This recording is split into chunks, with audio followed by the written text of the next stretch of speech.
Superintendent, as we speak now, mausok pa rin po ba doon sa area at umaabot pa rin po ba yung usok sa parts of Metro Manila, lalo na po doon sa may parte ng Ubando, Bulacan? Kamusta po?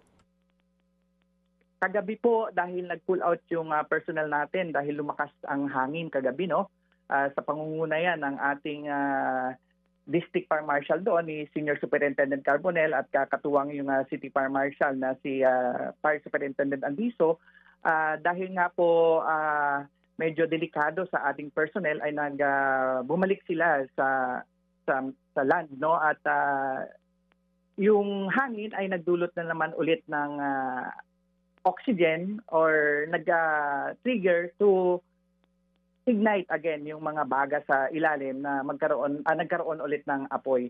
So inaasahan natin na today, no, as early as today, kung passable na yung mga barge sa tide, no, so high tide ang ina-expect natin ay makakabalik na doon yung ating mga more or less mga nasa mahigit 50 po na BFP personnel. Wala pa doon included ang iba pang mga ahensya tulad ng local government unit and other private organization.